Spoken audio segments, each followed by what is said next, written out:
Greetings. All right. So here we are. This is the last section for the fifth hub. So I'm listening to some Beyonce in the background. Here we are. It is page 210, and we are going to get after it. So, all right. So one thing I just want to say is I've had a lot of blocks with doing this section. I've been kind of putting it off my normal time where I kind of like bounce. I'm going to put the music on pause for a second. Usually when I have a real sort of like natural cadence for like having a sensibility about wanting to do this, but I'm finding that this the last few days, especially this section, and it's given me some pause in my practice around the fifth hub, and I wanted to share a little bit about that because I think it might be worth mentioning in terms. Yeah, it feels like it's worth mentioning. It's funny, very fifth hub to be like, yeah, I don't know if I should say this. So one of the things is that where do I start with this? Well, okay, I'm actually going to warm things up by talking about what we're going to talk about today, and then I'm going to speak a little bit to why this is my understanding, at least, of why I'm having kind of a slowdown in this, and also a lot of anticipation of the next hub that we're entering into. One thing I'll also mention is we'll hit this hub again on the return flight. So when we get to part 3 and we're doing the integrated practices, like this will come back up. So there is a reconciliation for anything that is, like there is a reconciliation. This doesn't get left behind. And then when we're doing the return flight in chapter 12, which is the, right now we're doing self-actualization, like self-awareness. And then on the return flight, what we're doing is we're actually doing the process of ideation into actually creation in the physical world, conscious creation, manifestation, whatever you want to call it.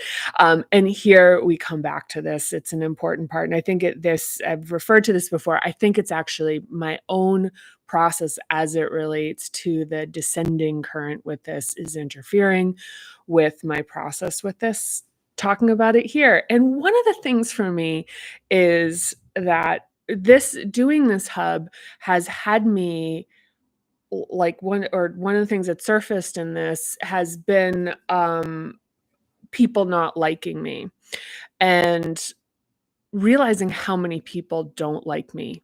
And not that, and that it doesn't really bother me. That, the thing is that it's kind of it's something I've always understood about myself, which is that I didn't come, my purpose in life involves shaking things up and also being disruptive for people. I have kind of a saying that I say to myself and sometimes others, that I fare very well in retrospect because I say the truth about what's happening. And in retrospect, in the moment, it's not usually met with like a lot, when I'm talking about very specific, like things like nobody, the elephant in the room kind of thing, or speaking to injustice or unfairness, or even just like facts, like delusions and stuff like that I have just an inclination to just be pretty abrupt with people. And it's led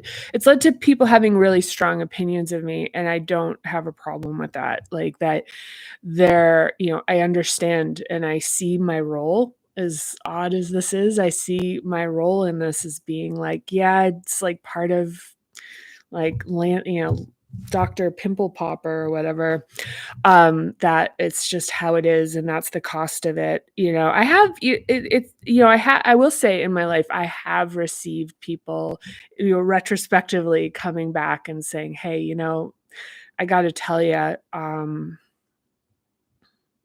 or thank you for that. That actually wound up being, changing because it is very transformative to put this, like to bring this stuff up, but it's not really necessary. And I'll say that, I don't mind. I like it. It's not like I, sneeze at it, but I also am not requiring it. I think it is what it is. And I think one of the things that's made that reconciliation interesting for me, and this is where I'm going to flip this out of being like a personal disclosure to what this means, is that part of this hub is what I'm finding in it right now is the thing about speaking and the risks of disclosure, the risks of creation, the risks of creating and living and expressing with integrity, and how polarizing that is. And what I'm finding right now is I'm really facing down the the sense of really what I'm going to be putting at risk the more and more. And whether that's true or not, I don't even know if it's true or not. I do think there's also one of those things where it's like, um, like where it's like everybody kind of already knows, that I have like I'm a particular way. It's like, it's so, and I'm just speaking like from personal and sincere apologies if this is something that's kind of like where you're like, "Yeah, okay, enough about you." But I think but part of this is really about talking to me, part of this is like the disclosure aspect of where this is at. See, I'm kind of apologizing. There's something that's happening here in my process where I'm feeling like I'm feeling an uncharacteristic, like sort of gating where I'm trying to apologize for what I'm saying in a way and being like, yeah, you probably don't want to hear this. You probably so it's really interesting, like how this really manifests. And yeah, I'm at, and I think I'm at this crossroads right now where it's like the levels of disclosure that I'm getting nervous about, um speaking out of like a safe space of people I know I'm talking to is something that is, I don't think, it's like, maybe it will open up, I don't know, but it's just I think the first step is bringing consciousness to the fact that that's um happening. So yeah, so that has been something that I've been noticing, is that this has been like a surprisingly sticky hub to be in. That in the previous hub, in the fourth hub, third hub, second, first, each one had led to what felt like a very material shift for me. And if anything, I feel like this exploration has led to more consciousness around some stuckness. So that leads to what we're talking about here, which is charging and discharging. So maybe we'll unstick it here. I did a little bit of practicing beforehand. It was promising around this particular hub. And so charging and discharging, just a reminder of what this means, is it means it's energizing the hub, and it's releasing stuckness in the hub. So it's like a management function of either like bringing energy into it, if it's like, and some of the kind of like, you can kind of say like, look, if it's shrunk, if it's like a um if it's like a shrinking adaptation, that bringing energy into it is part of what you're going to want to do, bring the counterforce. And if it's inflating, you're going to want to be discharging. Sure. That's, there's that. Um, I'm saying a lot too. It's interesting. It's really interesting for me at least. It's really interesting for me um, to explore this just even in this format. So yeah, thank you for coming along for the ride. But yeah, I mean, I guess let's see. Yeah, so here we're gonna do these, or I'm gonna read these. I wanted to, I had, yeah, Yeah, see, there's even kind of a weird thing where I'm kind of a little bit like doopity boppity boopity in my speaking. So it's interesting to watch, you know. Um And, another point of this is that, this isn't about seeking perfection. Like the idea that I'm like, yeah, this one's a little more stuck. I don't know how much, if this is going to be like some big, like that, I'm going to get the level of breakthrough that I got in the last two hubs, which was, like pretty significant for me. Um, that it's kinda like if just consciousness is enough, as like an opening function and y and the whole idea that this is about, the perfection and pure and like, clearing the chakras and, this kind of idea of like of achievement, that is really like a mind frame that or like like a thinking. Yeah, so this will probably be a little stuttery, I guess. It's just like how this is gonna go down, I guess, is just that part of like probably the most radical and important part of this is the acceptance and to just see it and be able to see it. Yeah, without shaming it and being like, "It needs to be a different way." I mean, it's just how it is right now, and, and I think one of the things that on the flip side, I would say there's an accountability in terms of for me right now, is I'm seeing how this is impacting my process with what I'm doing right now with Parinama. I'm seeing what the, like, from the accountability aspect of not of this, like, what this blockage relates to. Um, so, there's that. It's just seeing it, and it's not being ashamed of it, being interested. Just exchange your shame for curiosity is probably one of the most Parinama things you can do. So let's see. Let's go in. Mm, mm, mm. I think that's it for that. Yeah, I think that's it for that. So, for we're at page 210. Yeah. One thing I also let's see. I'm gonna start reading. So talking can be a release and listening can fill us with charge, which can be overwhelming. Listening involves feeling safe enough to hear what's being said, but it can be blocked when we're already overcharged and in need of an outlet to discharge. So for example, suppose you're still holding a charge that didn't get an outlet. The act of blocking out what you hear can be a defense against taking in more. Yeah. Yeah, I mean, I think this is like a good sort of last yard revisit here about like the fact that listening is to do it, to like actually listen to someone is really more I'm not even gonna like compare. It's a comparable amount of work to effectively crafting communication. It's like to listen to somebody and also the hunger to be heard.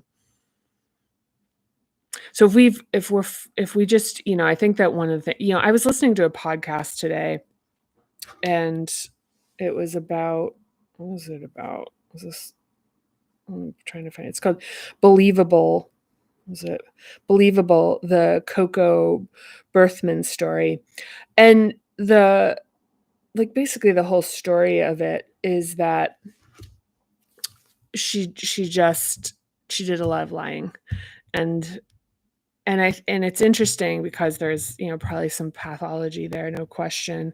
But it's interesting to listen to a story of a person who uses lying to try to test people's loyalty for them, and just being able to, like, in a way, empathize with that hunger, that hunger, and to be heard and seen, and the fact that it's like, if you're hungry, you're not really in the position to feed others. So that's, I guess, the thing that's coming up with that. So we'll talk about discharging and charging here, which help with this, with managing this. So, okay, so charging. So charging is energizing and discharging is releasing.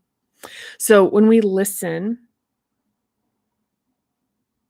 and also just a reminder that just in the sequence of things, we're learning about what the hub is. We're understanding what the interruptions and stressors are that impact the development of it.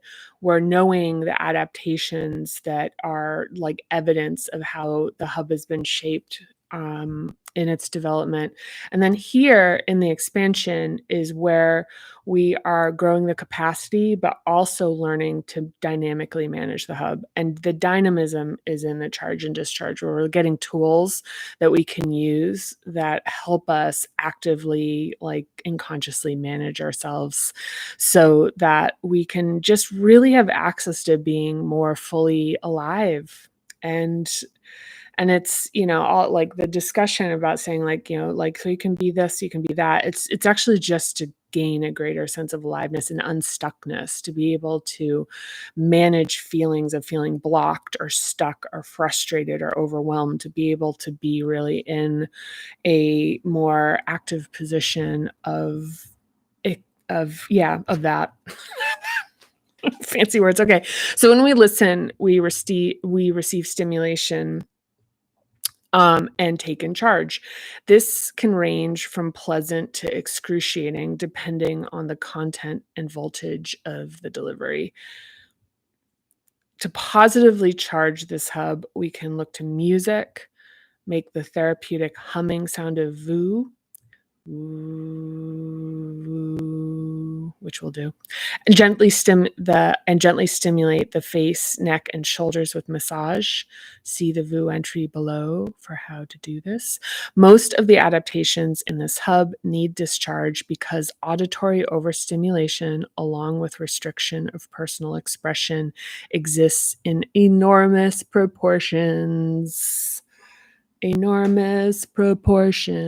exists in a major way, especially for people who are part of marginalized communities, or who are women, or who are Black in America, or who are part of any oppressed population, is that you're not allowed to say things, and a lot of the things you're not allowed to say things, you're not allowed to say things, and you're not allowed to say things. Like, so it's like, you're not allowed to say things. Then there's also the not allowed to say things in terms of how you present yourself in a way that isn't actually accidentally pointing to the things that you're not allowed to say. So it's like becoming non-threatening. So not allowed to say things, not allowed to say things, not allowed to say things. I mean, it's kind of like, if you look at like in an office, if you're looking at Black folks in America, how, I'm just thinking about the pressures they're under to be like not threatening. So it's not even just that they can't talk about the fact that the surrounding culture is like hostile, is they can't even, like, they have to be really careful about not acting it out, or like implying, so it's like, this hub has a lot of work to do in it for almost anyone who would be reading this book. It goes deep, and I will say that it gets, for me, part of the challenge of it is that it is very activating. And even in the exploration of this, getting angry, getting mad about how structures are set up to be disadvantage, just, like structures are set up. Yeah. No, it's not coming, but it's there. All right. So music. I'm going to put my music on again. Oop. We've got to put on the Bluetooth in the background. I'm like sweating, and this is definitely part of this, by the way. By the way, for anyone who is interested in this, is that if you find that you tend to get overheated when you are doing this work, any type of sensation, sometimes people feel like effervescence, sometimes feel like different temperature changes. That's a thing. That's just part of what happens as you're moving this stuff around. So there is that. So, okay, music. Boopity boop. Okay, listening to music that feels good is a positive charge for all hubs and gets special mention here because it's stimulation that occurs as vibration in our ears and our body. I missed that. I think by Beyonce Renaissance. I'm gonna put a strong recommendation for that for about a million reasons that I won't get into here. Put the headphones on, get this one going. Okay, so take the time to find or make a playlist to express moods like relax and energize, and put it on when you need it. Music without lyrics can be particularly soothing, and music with lyrics can help with finding validation. To charge, listen, to discharge, sing along, and move your body to it. Again, to block charging, wear headphones without sound or with noise cancellation to help reduce stimulation from unwanted ambient noise. Okay, so one of the things that I have for every hub, and from writing the book and also this last cycle that we're doing here on these videos, is I've made playlists. There's just music that really resonates when I'm finding them in this given hub. If you want any of the playlists, just ask. I will send them to you. I'll put them in the comments. But yeah. Yeah. So this is a little scattered, huh? Okay, well, let's just keep going. Massage and movement. Rub your jaw with circular motions. Gently pull. I'm not going to do it actually because I'm pretty sweaty right now, and I'm not feeling it's not really calling to me just yet. It feels more like right now I just feel more of a need to actually move my body. So this is something else. I don't think it's going to be in here, but if it isn't, I'm going to speak to it. So followed by gently rubbing your chin and the front of your neck to bring the extension to the neck and spine. Start from a standing position, bend forward using your thighs for support. Cup your hands over your ear. I do this all the time. Wow, I did it today. Cup your hands over your ears and allow the weight of your arms to passively extend the spine and neck for 3 to 5 breaths. I'm not actually going to demonstrate it because I'm sweating right now. I want to cool my body down a bit, but it's this, and it's using the passive stretch of this, if it from a standing position. Bend your torso over your knees, and your thighs rather, and bend them to the extent there's going to be contact. So you can actually be pretty bent, the knees can be pretty bent rather. I'm not describing this very well. And just use the passive weight to just create some extension in the spine. Okay, so cup your hands on your ears and allow the weight of your arms to passively extend the spine and neck for 3 to 5 breaths. Return to standing and place your hands on the back of your head, intertwining your fingers. Press downward with your hands to stretch your neck, letting the head yield under pressure. Oh, that's good. I'll do that. Keep your knees slightly bent and your back straight but not rigid. Release your hands and roll your head in a circle from left to right, breathing slowly and easily, keeping your eyes open and blinking often. do this 3 times and then reverse direction. Yeah, if you want to do this at home, 210. At some point, I think I'll be happily do instructional videos of these if asked, if requested. I feel like I have like a sweat mustache right now. It's like, yeah. Yeah, this is this is racing. This is definitely racing a lot at me. It's so yeah. Woof. Real time. Here it is. Okay, so with your lips closed, make a humming sound and place the index and middle fingers of each hand on the sides of your nose to feel the subtle vibration and connect with the physical vibration that is part of your voice. I guess you could hum, but I'm doing a E because it's a little higher up. Let's see. So it's interesting that the sound of our voice creates a vibration. Next, and you don't need to keep your fingers on your nose for this, make the sound voo, voo, voo, voo, voo. Just make the sound voo on an extended exhale. This is particularly soothing central practice for nervous system regulation. In Stephen Porges's The Polyvagal Theory, neurophysiological foundations of emotions, attachment, communication, and self-regulation.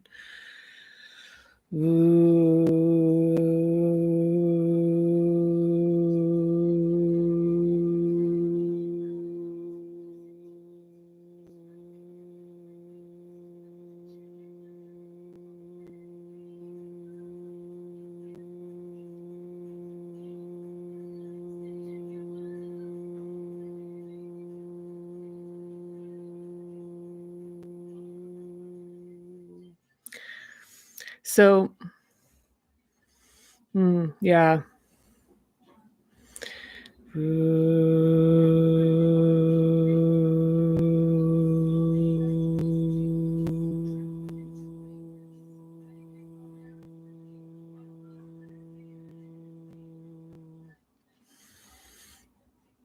It's a good one.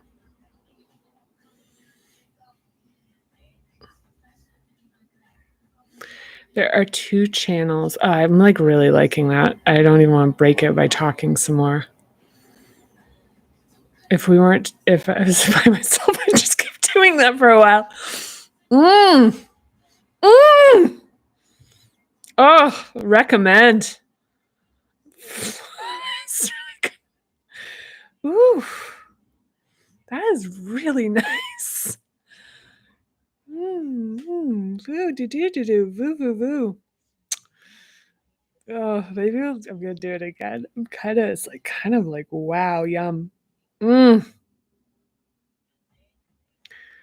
no, I'll restrain myself. It's a great tool. It's a great tool for exactly what just happened.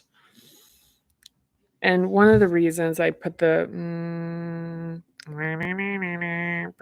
vibration, the consciousness, like bringing that into like, oh, there's a vibration happening, is because just going, woo, there's kind of a connection about the fact that like vibrate, like creating a very specific vibration. That's something which is just very nice. I'm feeling very like state changed. So yeah, that's good. Such a good album. Okay, there are 2 channels when making noise: charging and discharging. Smooth vowel sounds are charging, and the sharper vibration of consonant noises in the throat, face, and chest are discharging. Ah, oh. E, I, O, U. And then roots. So it didn't make it into the book. It was in one of the drafts. I loved it. It was at the time felt a little too weird.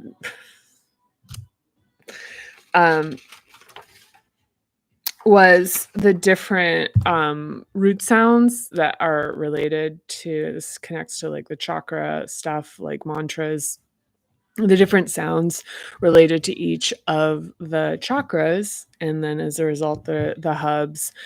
I did not include those, but that is something also, if there's some requests, I would do a special edit on that for this. So if it's something you want, just say the word and I am at your service. Do. That was really nice. I hope you did a VU. If not, rewind or pause. Do it. Trust me. Trust me. It's good. Okay, discharge. Whew. It's still in the chat. Okay, so discharge. Biting can release tension in the jaw, but any accordion tensing and releasing with the jaw and neck muscles can damage your teeth and strain your neck. The discharge we explore here comes from making noise and movement. And this is a nod. I think I like overemphasized this earlier, which is like we will not be doing muscular stuff. That it's just the biting down on pencil was one where trying to set, but don't do it. Or do it, whatever, but just not. I don't. Oh.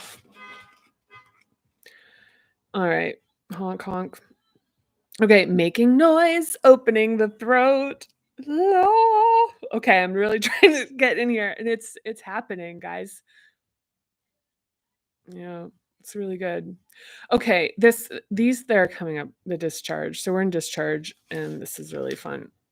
So drop your chin, and let's do these together. Drop your chin to your chest, extending the back of your neck, and inhale. Now exhale as you lift your head back up with a light ha. Ha. Eyes go from the floor to the ceiling. So drop your chin to your chest, extending your neck on the inhale. And your eyes are going to go up. So extend as you lift your head back up. Ha. Ha.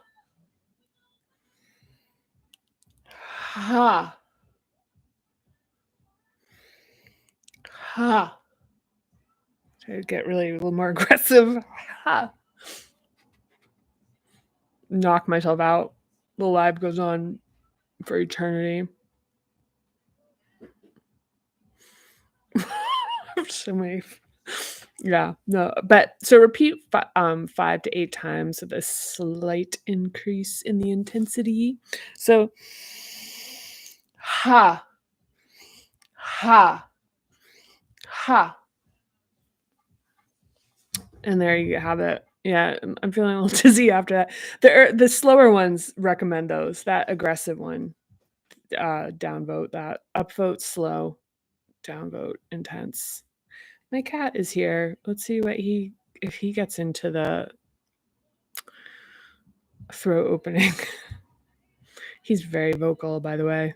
He's like my coach. He's my life coach. If you get to know him, you get it too. He's got fucking riz for days. Okay, so other discharging exercises. Do what makes sense for you and consider that breaking the seal on this release can feel awkward, but once you get some momentum going, it feels good. An added benefit is that this release can give you more patience in conversation when jaw and neck tension are no longer causing stress. One thing too is like when you're just walking around, notice the relative position of your mouth. Yeah. One thing I noticed just very specifically got kind of heightened in the last like however long we've been doing this is that when I'm in pictures, I have this like pursed lips thing. I'm like, Where's that coming from? So it's just bringing consciousness to it to be like, oh, it's interesting. There's like something's happening there. And also just like the relative like lockedness or closedness or like, and just notice it. Try to notice it, not do anything about it. So instead of being like, oh, here's something to discipline, just be like, oh yeah, that's just how this goes.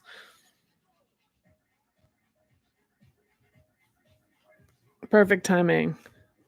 Go for a drive alone. Hey, guy. Yeah, he's good. Ow, he's gonna start scratching me too. Naughty. Go for a drive alone down a highway and sing along to music. Allow the vocal sounds to become whatever they need to be. Doing this to music that was meaningful to you in the initial age 7 to 13 of this hub is particularly cathartic. Screaming into a pillow is hard at first, but once you get going, it feels good. A more subtle release can be reading aloud to yourself. Listen to Luke. He's back there. He's like, "Rah."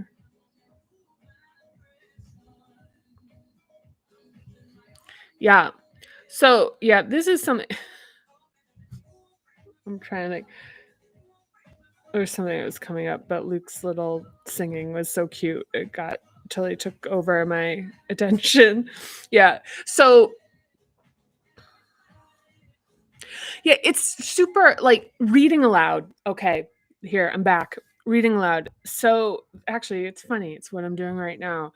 So, when I was initially opening this up, when I was writing this chapter, one of the things I was finding is like in these practices, I was like, oh, I will like I don't have the aggression energy to like strongly discharge, but there is a sense of stuckness. So I just open a book and start reading it out loud.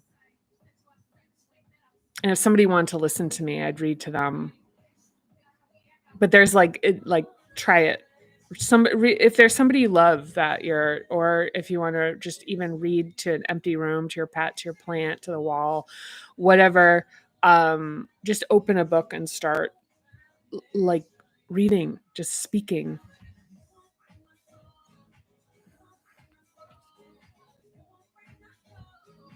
My silver for Beyonce. Yeah, like one of the things about this is that there's like a sense of self-consciousness about like moving. And an important thing in this is like begin to be able to like find the movement that wants to arise in your body without it like being worried about like what it looks like, and like really tune into like how it feels to follow the natural current of what wants to express itself in your body.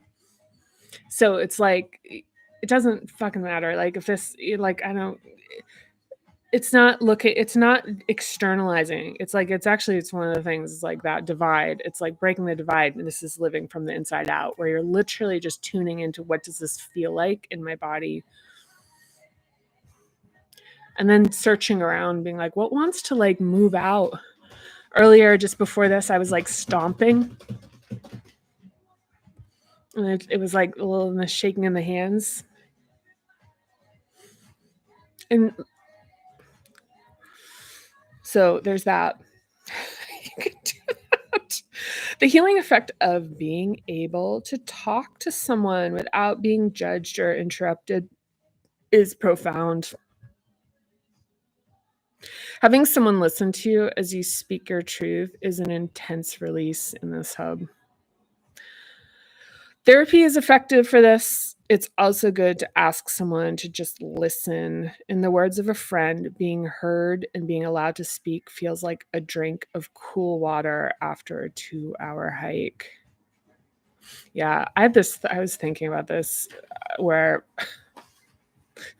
just in this process I was thinking about how it could literally be a service like to offer is to just listen to people. Just do active listening. Not therapy. Just active listening where you create the space and you just are like you are interested in what somebody has to say. You say like, tell me more about that. That's real. Like, that's really, and just be actually interested in someone. Be hard work. Because once again, like we're saying, it's equal and opposing in terms of like the energy, which also is kind of a thing. I think people think like listening is really passive. So I think the thing of like active listening is the fact that listening, when you actually listen, is like, an active. It's active. All right, throwing hands. Ooh, ooh, ooh. Here we go. Lowen. And this is our fun guy here who has the leotard book that we love, the bioenergetics, like the father or whatever of bioenergetics. See chapter 2, created this process for releasing. So start by lying on your back on a bed or any soft surface where you can freely move both of your arms. Next, ball your hands into fists and start pounding on the bed 5 times with your right hand, then 5 times with your left. Hit as hard as you can. It's hurting my hands. As hard as you can. Actually, palms sometimes feel good. That feels nice. Bom, boppity boopity boop. That felt good. Do it on your desk. Don't have to lie down. Yeah, it's probably better. It's like this hurts a little bit on my hand, but it feels good too. Fuck you. Okay. Okay, now I'm taking it too far. Okay, just lie back and allow the feeling of energy to flow and observe. Next, do 5 pounds with both hands at the same time. Rest, allow, and observe and repeat. Add words if it helps. Enough or no, enough. I just did fuck you, so I think that is like considered, that's an option. Didn't make the final cut for the book, but what are you gonna do? Okay, now last but not least, we have, I'll tell you, we're wrapping this up here, and we've got get off my back. So once again, I'm doing this seated, and I'm going to do this version that involves just sitting here. So start in a standing position with your knees slightly bent. One thing is like a default position in anything. So even if you're just like sort of, or like kind of cruising around in your life, it's just noticing if you lock your knees. And just like, that's one thing that I'm kind of like try to like kind of constantly sort of like move myself out of, because like what that does in terms of like blocking what I feel is like an energy circuit and like a sense of being connected to the earth. So, whatever but I bring attention to that because the discomfort of it too, of walking, is like the strain that puts in the rigidity. It's almost like your knees slightly bent, kind of are like a little bit of a like shock system. So, okay, slightly bent. Next, bend elbows and then raise them to shoulder height like wings with your hands at your armpits. Then forcibly thrust both elbows backwards. I'm going to say do one at a time. Thrust them back and say, get off my back. Get off my back. Repeat several times, giving vocal expression and to a feeling of anger. This can be done with both arms at once or by alternating between left and right. I like left and right, but some people like get off my back. Get, like you're like, get off my back. So really similar to this bringing attention to the back of the body, we're doing a back body scan. It's really goes to like defending. Get the fuck off my back. Bring that sense of that into your physicality. Get away from me. Throwing Yeah, this is great. Okay, get away from me is the name of the thing. I don't want you to get away from me. I want you to stick around. I like you. All right, get away from me.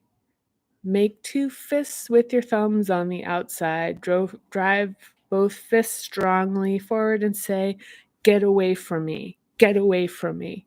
Get away from me. Get away from me. Get away from me. Get away from me. Get away." A variation of this can be placing hands on, not punching a wall and pushing against it. So it's like get away from me.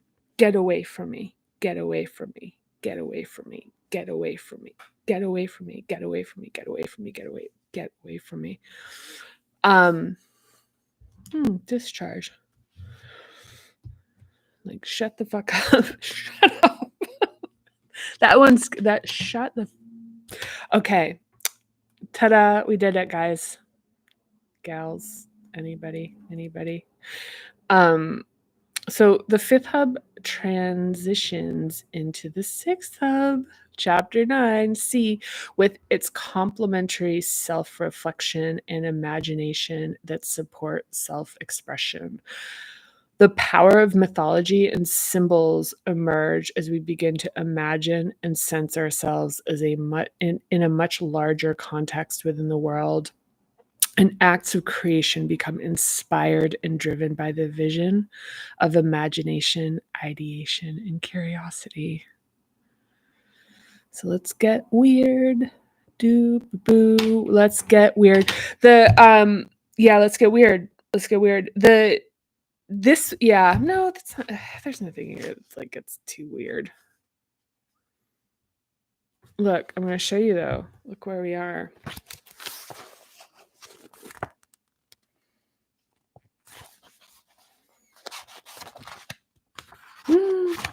That's tomorrow. It's just a sneak peek. That's tomorrow. And yeah, this will be great. I can't believe it. I'm very excited to be here. Those doing that just now helped me. I feel a lot better in this hub. But yeah, we did it. Now I'm sweating for just reasons that, are not. Yeah, there we did it. What was I gonna say? I think that's it. I think we made it. I think we did it. What's I gonna like?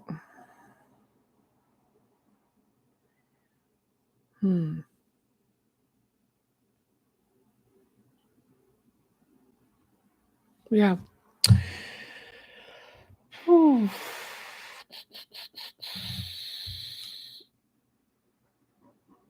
Okay. Yeah.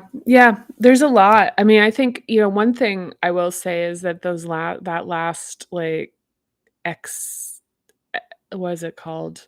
It's the outro. The outro of the chapter, which my editor had insisted that I write, and I agree. I had a really hard time with those. Those were, it's funny because at first, originally I'd considered writing summaries at the end of each chapter. But the same thing that I'm finding right now, which is that I feel that every cycle with this has a different like rinse in it. And so the summary would almost be like forcing like sort of a notion and forcing a concentration on whatever was the thing that I'd been like really seen in that round with it. So, and also the thing with the outros is that especially in these, actually in all of them, but I have a stronger memory here is that the chapters changed. They change, like my understanding of them continues to emerge, but was emerging more so into what became the version of the book right now. It changed enough that it was like some of the like really cornerstone notions in the book would change when I was reworking a chapter when I received the edits from Allison, my editor, that my understanding would deepen in a very structural way. And now it actually has more to do with like some of the variance and the nuance and what's coming forward and pulling out.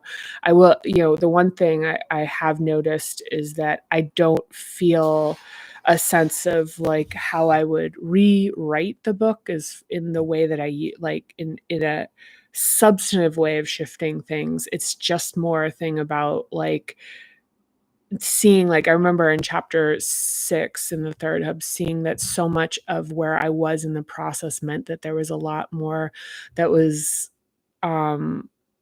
I guess, is it like editorial, like, or just the term would be that it just more where it was like I could see a lot more of myself in it, which was kind of, that I wouldn't mind rinsing that out if the day were to ever come that I would do another edition on this. Who knows if that would ever happen, but I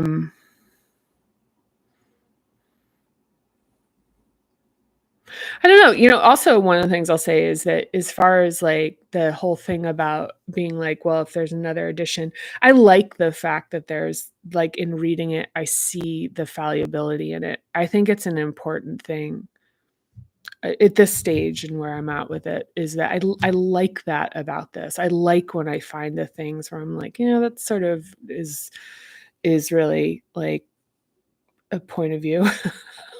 It's all a point of view. I mean, let's face it. I mean, it's really highly probable and possible that that you could come to a completely different position on anything that you feel strongly about or believe or perceive or whatever. So yeah, so the outros. There were some interesting things because like it's the sheer like the voluminousness of the book, which is hard to really capture. I think now that we've been reading it forever and realizing it takes about a year to read it piece by piece, there's actually like continuities in it because of the size of it that were like like it was a matter of managing them. So figuring out like how, especially in part 1, like the consistency with like what was being raised there, as the later chapters would evolve and change, that would be reflected in earlier chapters. And then that would get reflected in like the diagrams and the illustrations and stuff. Like there's just like kind of a cool thing that happened with that. So anyway, thank you. I'm very grateful that you came along for this. I realize I'm talking to myself per usual here, but future you, I'm talking to you. Future you. I'm so grateful. I will say that Mira, I'm so happy Mira is back. For anybody watching these, if you comment and talk to me, I will be shouting you out too. But Mira, it's Mira's comments and interaction is very meaningful for me. And if I really relish the opportunity to have this as a discussion. This is like medical grade. Like I came to this conclusion even in this past hub, which is like, this is not, over the counter, like self-help. Like this is like a medical grade like, procedure. So, by virtue and definition or whatever, I mean, like by something, it's just that those of us, this is a special thing. It's a special thing to be connected to this, that we're finding each other in this exploration. And yeah, it is like, right now it is my hope to expand this to the reach of people who are like me, who wanted it that this, I'm finding that I wrote the book and now I'm reading it and I'm having the experience with it. So figuring out how to expand, I feel like a level of like, I don't know. Oh, it's not really responsibility, but something along those lines. But anyway, so I will wrap it up right now. I feel a lot better. So thank you. I'll talk to you soon next time.